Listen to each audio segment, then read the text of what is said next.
Why are you allowed to heal and grow and change, but they aren't? Finally escaping high school was very liberating for me. I did not have a good experience there. I was severely bullied, pretty suicidal for most of it, until I found good, real friends.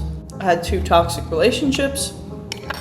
The list goes on. I think a lot of people can relate to having a not so fantastic high school experience. But being halfway across the world and thinking about all those people that did not like me, or people that I had conflicts with, or people that I did not like, I realized that just because I disagreed with them, or they were mean to me, or we had conflicts in the past, doesn't objectively make them a bad person. And trust me, this was not a realization that came to me over a few minutes, even days, or even years.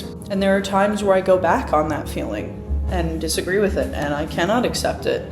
And then there are days where I have some clarity, and I realize the hard truth. Just because you don't like them does not make them a bad person. It does not make them a narcissist. It does not make them a villain. So then I started asking myself this question: why are you allowed to grow and change as a person, overcome your mistakes, and forgive, but they aren't? Why was I holding grudges against people that harmed me or hurt me from literally middle school, when the only people that actually ever suffer from those grudges and that lack of forgiveness is me?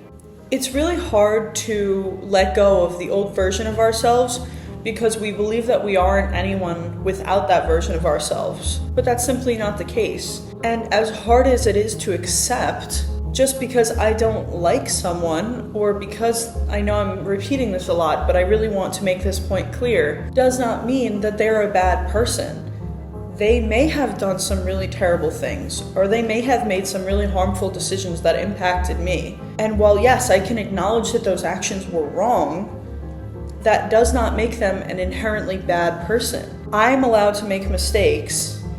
I should give the same grace to people who may have hurt me in the past, especially in high school when we're all just trying to figure out who we are.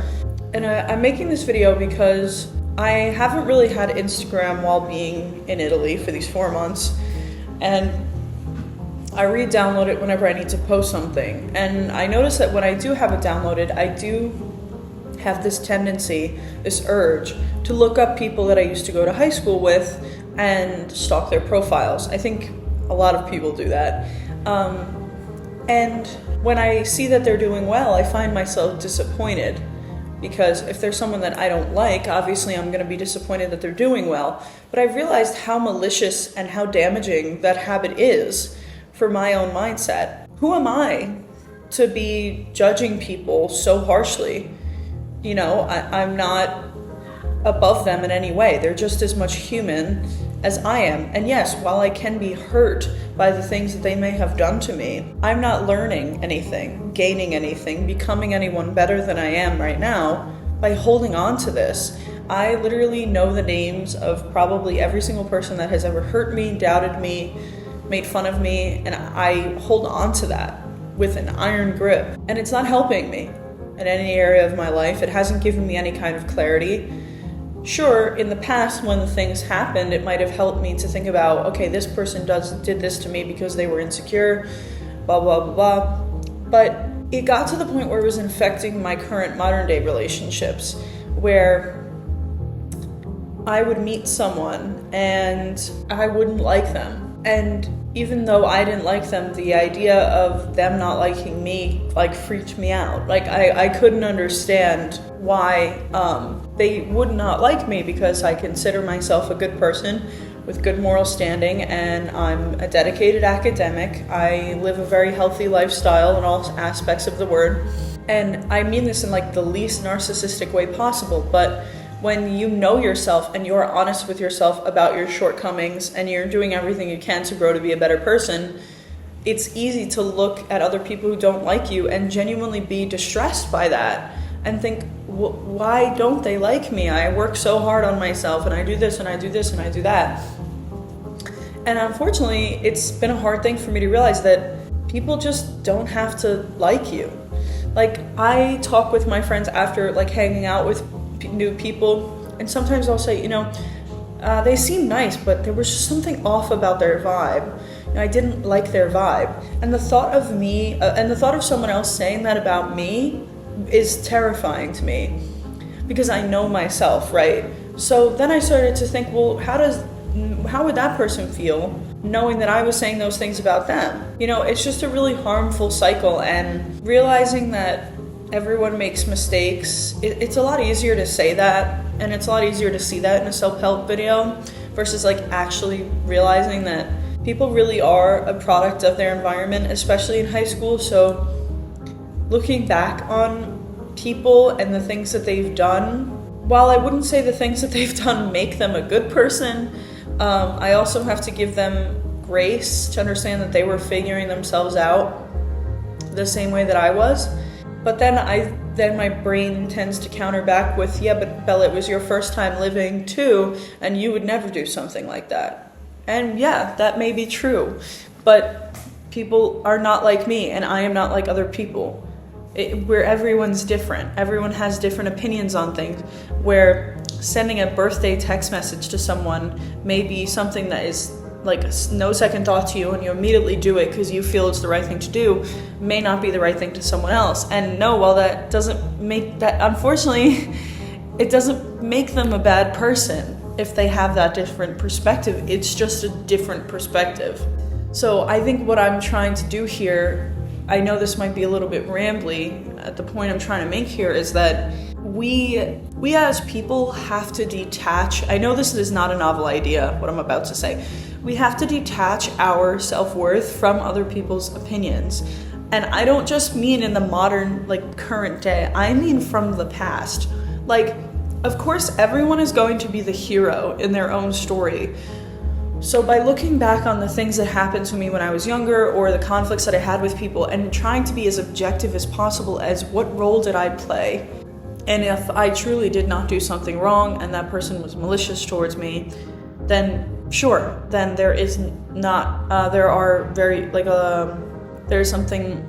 as much to be learned from that particular situation as there would be something else. But I'm not perfect, and I've made so many mistakes in my life, and I still make them every day.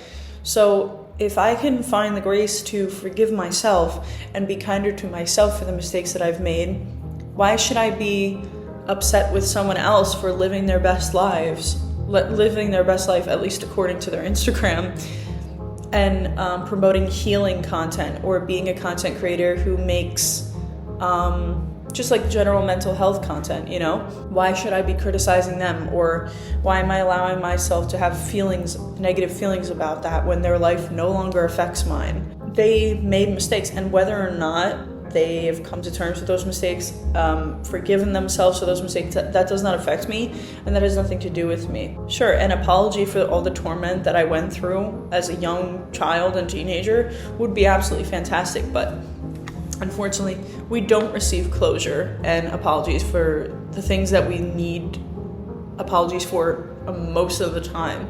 So to live on that cliffhanger of constantly waiting and hoping for an apology will get you nowhere. So I'm making this video more as kind of a rant for myself to release the idea that I have to be liked by everyone.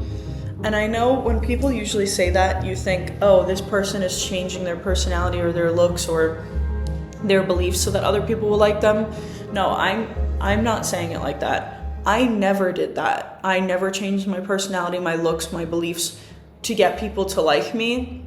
But I couldn't understand that with my beliefs, why they didn't like me, if that makes sense.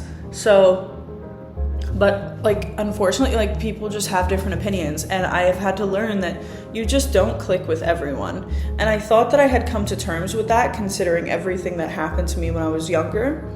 But it's different when you're an adult. Like, you expect people to be more mature and kind of everyone to be in the same place at the same time and have the same opinions about morals. At least that was a naive opinion that I previously had before making this video. And it's kind of this realization that that's just not the case. And you don't have to agree with someone to be friends with them. I've always believed in that. You may disagree on some big things, and that's okay, because we can learn so much from different people's perspectives. And a particular Particularly for me, I have pursued friendships with people who are not overthinkers, people who are not very emotional as people and don't take things to heart the way I do, in hopes that it will teach me how to be better at that, how to not take things to heart, how to not overthink. And I can promise you that it has helped me. So diversifying your friend group beyond just interests or goals is important. Think about the morals, think about how they live their everyday life, and be very picky. Be very picky. I've my whole life have struggled with the concept of, okay, this person is just a casual friend that I hang out with, right? And then this person is someone I delve my soul to. And then this person is just someone I say hi to in the hallway.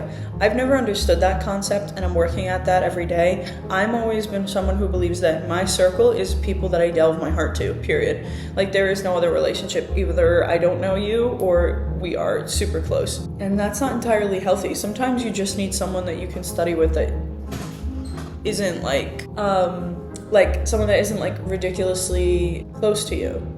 Because if you don't have, it's tough though, because I was gonna say like coworkers can be a different kind of friendship, but I would say probably like 90% of the people I've worked with now are very much close friends of mine and people that I spend a lot of time with. But diversifying your friendships is important, because if we all have like one kind of friendship, you're not gonna learn anything. And that's like a little bit harder for me to talk about because I still struggle with that, like especially with roommates. Like, if I live with someone, I want to be close friends with them. Like, I don't want to just say hi and pass you in the kitchen. Like, I want to, not do that. I don't really understand like that concept of like knowing someone or like knowing of someone but not really knowing them. So I think, at least in my experience, I feel like diversifying the level of friendships that we have can really make a big impact on how we feel on a day-to-day basis. Because if that small circle of friends is not available that you do delve your soul to, who can you go to the movies with? Or who can you spend regular time with? I think I'm getting off topic here. The point is, if someone has wronged you, it's okay to be upset about that.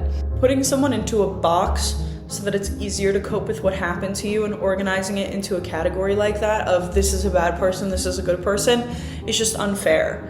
And it might damage how you look at yourself as well, and it also might damage your level of self-awareness, because if you're viewing everyone else as bad or good as a person, then that could hinder how you view yourself, because you and I are so much more complicated than just a bad or good person. So why aren't we viewing the other people around us with that same mindset?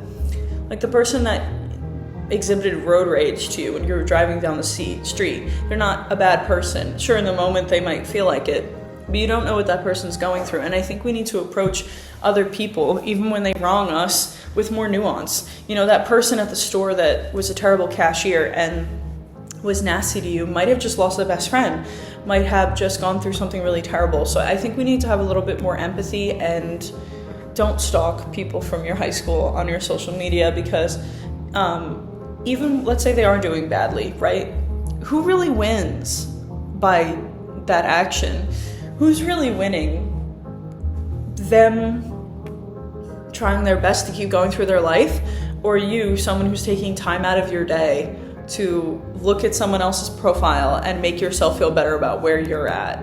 Because that's where that comes from. It comes from a place of insecurity, and I don't feel great about where I'm at right now, so I need to go and validate my feelings by looking down on someone else who harmed me in my past. There's nothing healthy about that, right?